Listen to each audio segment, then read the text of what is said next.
Friends, आज हम family Liliaceae के बारे में पढ़ेंगे। जो लिलिएसी फैमिली है इसे लिली फैमिली के नाम से भी जाना जाता है। इसका एक दूसरा नाम भी है, इसे प्याज फैमिली के नाम से भी जाना जाता है। जितने प्याज वाले जो पौधे होते हैं वो लिलिएसी फैमिली में आते हैं। लिलिएसी फैमिली के ज़्यादातर प्लांट जो होते हैं वो टेम्परेट रीजन में पाए जाते हैं, यानी कि जहाँ पे गर्मी ज़्यादा रहती है उस भाग में ज़्यादातर ये प्लांट पाए जाते हैं। उसके अलावा जो सब ट्रॉपिकल रीजन है, जो उष्णकटिबंधीय क्षेत्र होते हैं, वहाँ पर भी इस फैमिली के प्लांट ज़्यादा पाए जाते हैं। 250 जनेरा और 3700 स्पीशीज अभी तक पूरे वर्ल्ड में इसकी खोजी गई है। इनमें से 35 जनेरा और 195 स्पीशीज जो है वो इंडिया में रिपोर्ट की गई है। ठीक है, 195 स्पीशीज और 35 जनेरा जो है वो इंडिया में खोजे गए हैं, इंडिया में देखे गए हैं। इस फैमिली के कुछ एग्जाम्पल है, जैसे लीलियम है, एलोए, यूका, एस्परगस, स्माइलेक्स, ये सभी लिलिएसी फैमिली के प्लांट्स हैं। इस फैमिली के ज़्यादातर जो प्लांट्स होते हैं वो मोनोकोट होते हैं, यानी कि एक बीजपत्री पादप होते हैं। ठीक है, मोनोकोट प्लांट्स पाए जाते हैं, एक बीजपत्री पादप होते हैं ये। अगर इस फैमिली के कैरेक्टर्स की बात करें कि इनमें कौन कौन से लक्षण पाए जाते हैं, तो इनका जो स्टेम होता है वो रिड्यूस्ड होता है। रिड्यूस होने का मतलब स्टेम ज़्यादा विकसित नहीं होता, हासित होता है। ठीक है, ज़्यादा विकसित तना इसका नहीं होता है, हासित तना होता है। और ये जो प्लांट होते हैं वो क्लाइंबर होते हैं, यानी कि आरोही प्लांट होते हैं, ऊपर की ओर ग्रोथ करने वाले एरियल प्लांट होते हैं। ठीक है, रिड्यूस हासित होते हैं, क्लाइंबर या का मतलब सहारा लेकर बढ़ने वाले प्लांट होते हैं, आरोही होते हैं, और एरियल होते हैं, वायवीय पौधे होते हैं। इनमें अगर पुष्प क्रम देखें तो साइमोस प्रकार का, रेसिमोस प्रकार का और अम्बेल प्रकार का। अम्बेल मतलब छतरी जैसा, फ्लोर जो होता है वो छतरी जैसा हो जाता है, तो अम्बेल टाइप का या छतरी के जैसा इसमें पुष्प क्रम पाया जाता है। इसके अलावा सोलिटरी एक्सिलरी, एकल कक्षस्थ प्रकार का पुष्प क्रम इनमें देखने को मिलता है। कैलेक्स और कोरोला जो होते हैं वो सेम टाइप के होते हैं, यानी कि हम अलग से पहचान नहीं पाते हैं कि कौन सा भाग कैलेक्स का है और कौन सा भाग कोरोला का है। तो इस प्रकार की जो कंडीशन होती है जिसमें हम पहचान नहीं पाते या कैलेक्स या कोरोला को आइडेंटिफाई नहीं कर पाते हैं, उसे पेरियंथ बोलते हैं या टेपल के नाम से भी जानते हैं। तो कैलेक्स और कोरोला को मिलाकर पेरियंथ या टेपल बोला जाता है। पेरियंथ का मतलब जब हम कैलेक्स और कोरोला को अलग से पहचान नहीं पाते हैं कि कौन सा भाग कैलेक्स का है और कौन सा भाग कोरोला का है, तो ये जो कंडीशन होती है ये पेरियंथ या टेपल कहलाती है। इसमें 6 टेपल प्रेजेंट होते हैं, या आप ऐसे भी बोल सकते हो कि 6 पेरियंथ होते हैं। ठीक है, 6 टेपल इसके अंदर प्रेजेंट होते हैं, बाइसीरिएट होते हैं। बाइसीरिएट होने का मतलब तीन टेपल की 2 रो होती है, 2 पंक्तियां होती है। ठीक है, 3 टेपल की 2 पंक्तियां पाई जाती है, तो इसे हम बोलते हैं बाइसीरिएट। स्टेमन्स जो होते हैं वो भी बाइसीरिएट होते हैं, 6 स्टेमन इसके अंदर पाए जाते हैं। 6 स्टेमन्स होते हैं और ये भी 3-3 के क्रम में विन्यासित रहते हैं या 3-3 के क्रम में अरेंज रहते हैं। इनका जो सीक्वेंस होता है वो 3+3 का होता है। ये भी बाइसीरिएट होते हैं। इसके अलावा ये एपीफाइलस होते हैं। एपीफाइलस होने का मतलब क्या होगा कि जो स्टेमन्स होते हैं वो कैलेक्स और कोरोला से जुड़े हुए पाए जाते हैं। ठीक है, कैलेक्स और कोरोला को हम सम्मिलित रूप से क्या बोल रहे हैं, पेरियंथ बोल रहे हैं। तो जो स्टेमन्स होते हैं वो पेरियंथ के साथ में अटैच रहते हैं, जुड़े हुए पाए जाते हैं। ठीक है, इस प्रकार की जो कंडीशन होती है उसे क्या बोलते हैं, एपीफाइलस बोलते हैं। गाइनोसियम ट्राइकार्पिलरी होता है, यानी कि 3 एनडीपी होता है, 3 कार्पल प्रेजेंट होते हैं। ठीक है, गाइनोसियम ट्राइकार्पिलरी होता है, इसका मतलब 3 कार्पल होते हैं। बाइलोक्यूलर होता है। ठीक है, बाइलोक्यूलर होता है। एक्साइल प्लेसेंटेशन, एक्साइल प्लेसेंटेशन का मतलब क्या होगा कि जो प्लेसेंटा होता है वो बिल्कुल सेंटर में रहेगा और प्लेसेंटा से जुड़े हुए ओव्यूल पाए जाते हैं। ठीक है, इस तरह से प्लेसेंटा बिल्कुल सेंटर में रहेगा और उसके साथ में अटैच ओव्यूल पाए जाते हैं, इसे एक्साइल प्लेसेंटेशन बोलते हैं। तो ओवेरी के बीच से जो ओव्यूल होता है वो अटैच होता है, जुड़ा हुआ रहता है। ठीक है, तो गाइनोसियम हमने पढ़ा ट्राइकार्पिलर यानी कि 3 कार्पल होते हैं, बाइलोक्यूलर होता है, एक्साइल प्लेसेंटेशन पाया जाता है, यानी कि ओवेरी के बीच से जो ओव्यूल होता है वो अटैच रहता है, जुड़ा हुआ रहता है। फ्रूट, इनमें जो फल होता है वो ज़्यादातर कैप्सूल या बेरी प्रकार का होता है। ठीक है, इनका जो फ्रूट या फल होता है वो कैप्सूल कहलाता है या बेरी कहलाता है। ठीक है, अब हम देखते हैं प्लांट डिस्क्रिप्शन। ठीक है, तो जब भी हम प्लांट डिस्क्रिप्शन लिखते हैं तो हम सबसे पहले हैबिट लिखते हैं, उसके बाद में प्लांट्स के पार्ट्स लिखते हैं। तो हैबिट में प्लांट का स्वभाव कैसा होता है, तो प्लांट जो होता है वो रिड्यूस होता है, ज़्यादा विकसित नहीं होता। अंडरग्राउंड स्टेम होता है, तना जो रहता है वो अंडरग्राउंड रहता है, ज़मीन के अंदर रहता है। एनुअल हर्ब होता है, ठीक है ना, एक वर्षीय होता है और हर्ब होता है। इसका जो नेचर होता है वो हर्बेशियस होता है। हर्बेशियस का मतलब सॉफ्ट स्टेम जो होता है वो सॉफ्ट और ग्रीन कलर का होता है। ठीक है, तो इसे हम क्या बोलते हैं, हर्ब बोलते हैं। इसके बाद में आती है रूट।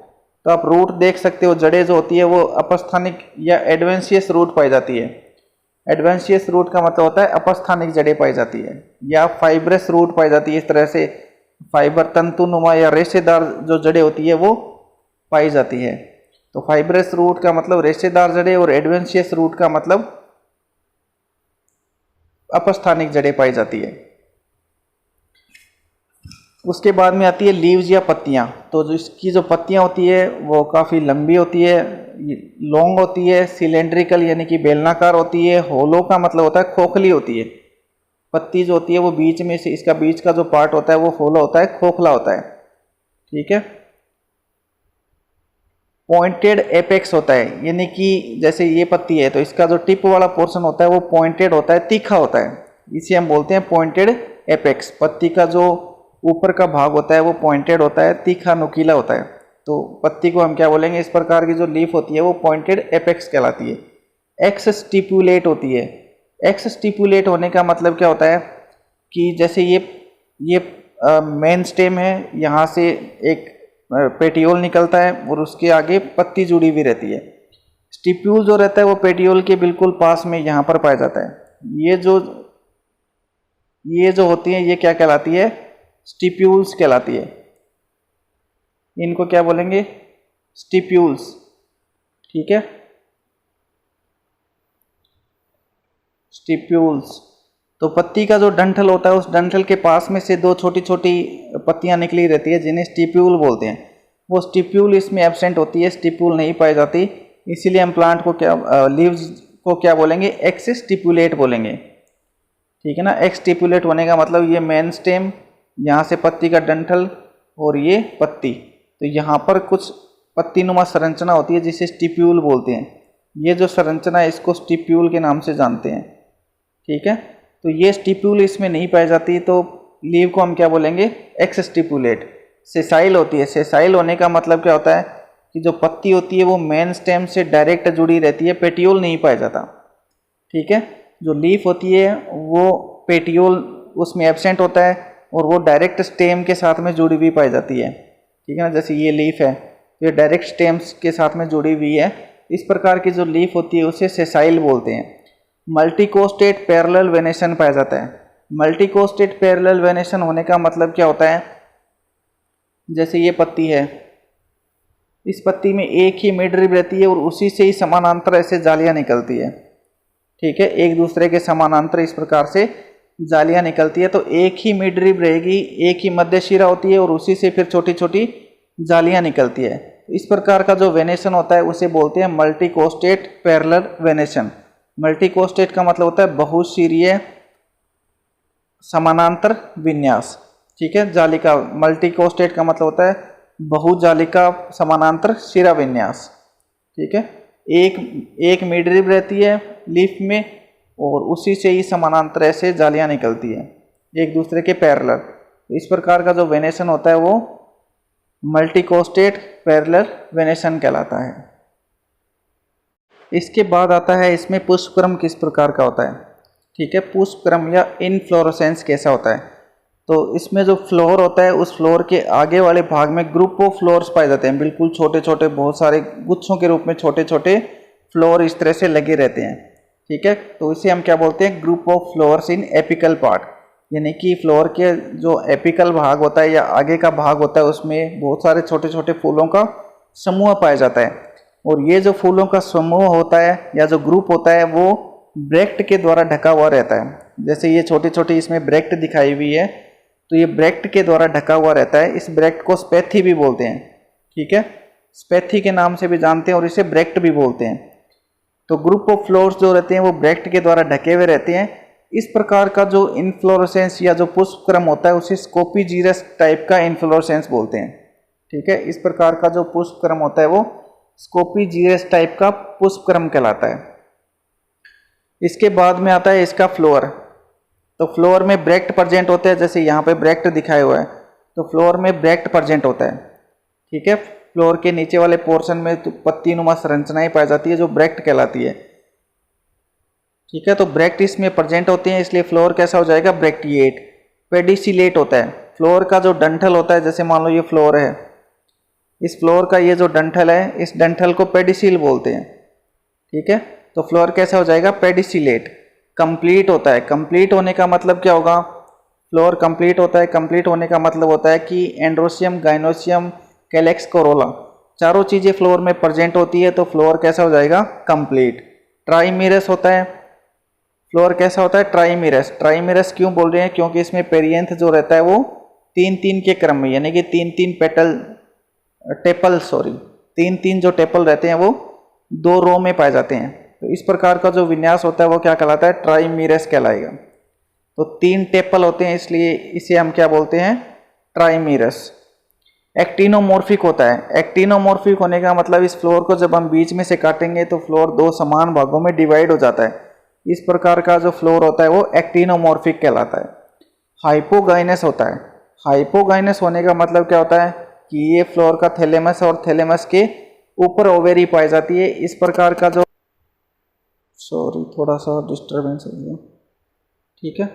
हाइपोगाइनस होने का मतलब क्या होगा, हाइपोगाइनस होता है, हाइपोगाइनस होने का मतलब होता है कि जैसे ये थैलेमस है और थैलेमस के ऊपर इस प्रकार से ओवेरी पाई जाती है, तो इस प्रकार का जो फ्लोर होता है वो क्या कहलाता है, हाइपोगाइनस कहलाता है।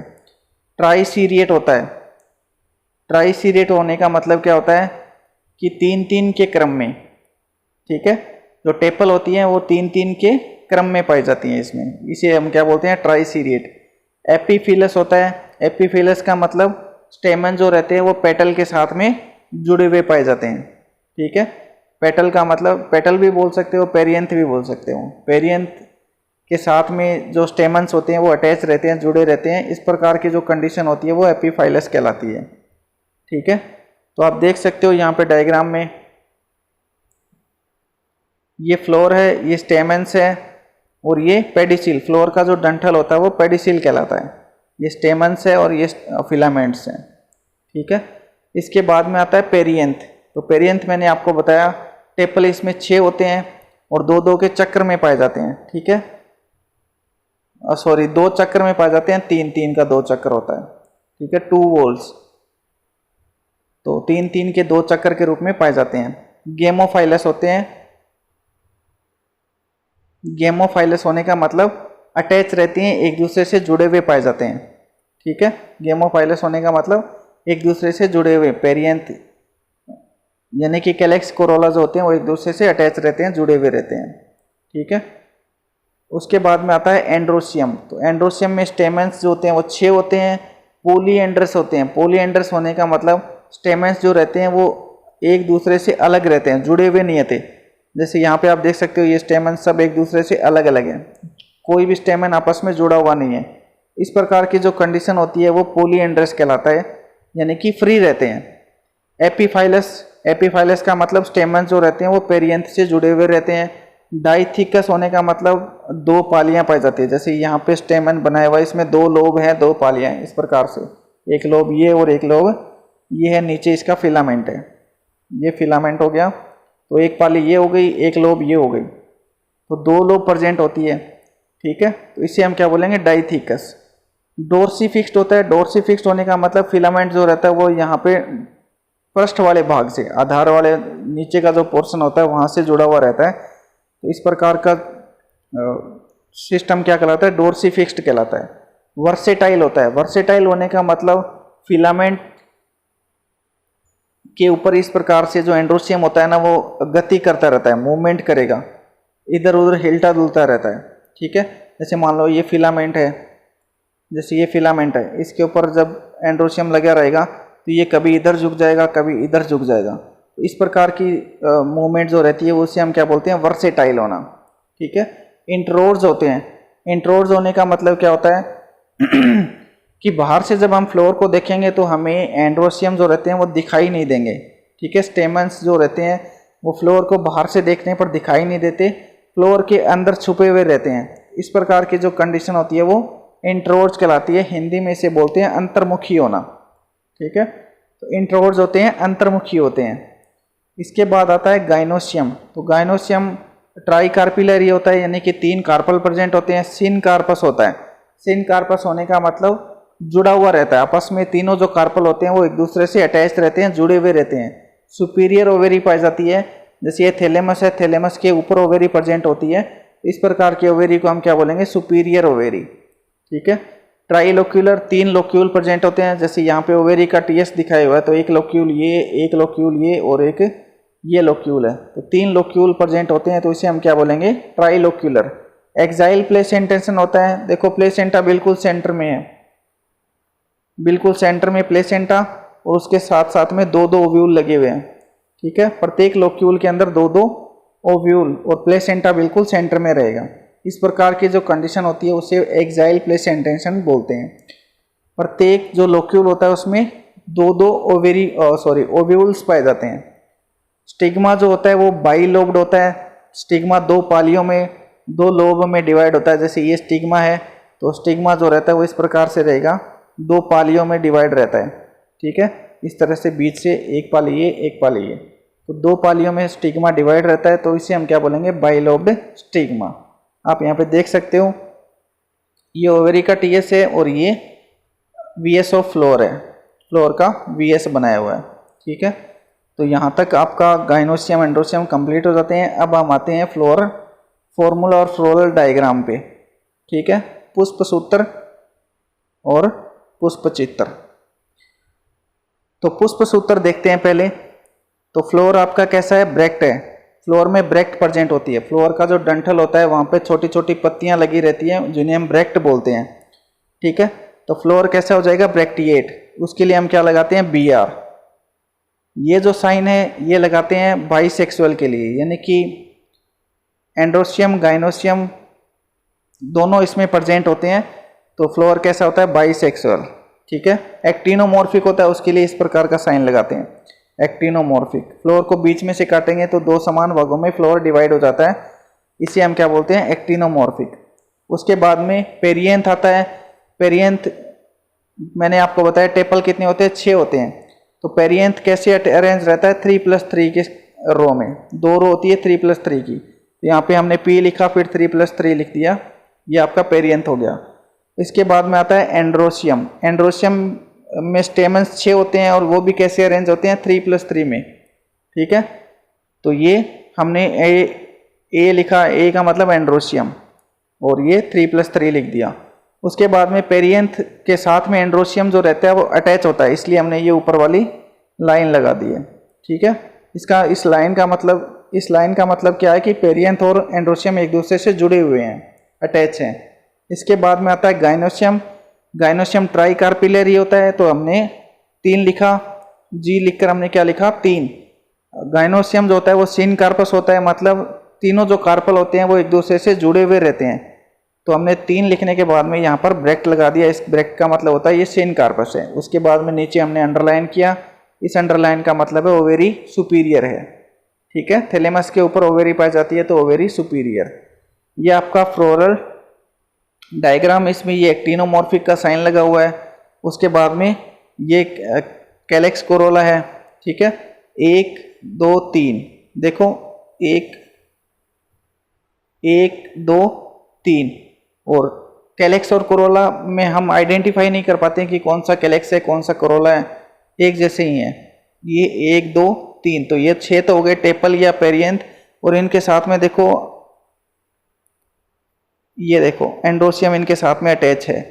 प्रत्येक पेरियंथ के साथ में एक एक एंड्रोशियम जो है वो जुड़ा हुआ है। ठीक है। एंड्रोशियम जुड़ा हुआ है।